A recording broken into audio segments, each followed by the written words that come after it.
Luto na ang ating taong mga idol. So ayan. At impas ang bahaw kagabi. What's up mga idol? Magandang umaga. For today's video, magluto kami ng tahong, tinulang tahong. Alright, let's go. Of course mga idol, ito na yung 1 kilong tahong natin. So tapos na mahugasan at ready na rin yung mga ingredients natin. Gaya ng kamatis, luya, sili at onion. Alright. HG, Charisma. So ayan, yan tagluto natin dito mga idol. Masarap magluto yan. Tinula, magprito ba yan? Kayang-kaya niya yung gawin ng mga idol. So ayan. Of course, ito na ang ating tahong nakadisplay na sa ating gasol. Pero yung gasol mga idol, hindi sa atin yan. At hindi na rin tayo nagpaalam sa may-ari. Alright. Ayan, what's up? At dagdag ang hang. So nagkuha tayo ng sili dito sa likod ng ating bakuran. Likod sa ating barracks. So hilaw pa mga idol. So damihan na natin para medyo maanghang ang ating tinulang imbaw. Alright.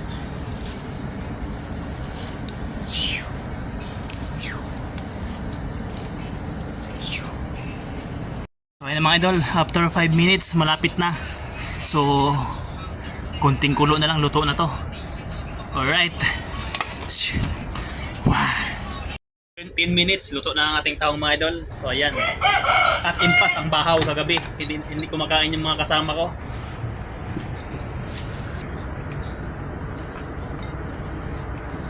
Alright, tama lang ang anghang.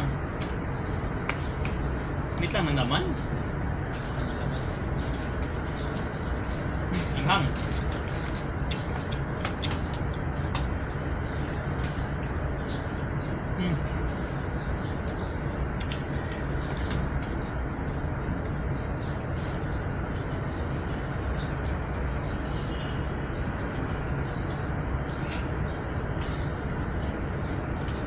Wow. Huwag mga idol. Hanggang dito na lang muna. Ang init ang anghang. Thank you for watching.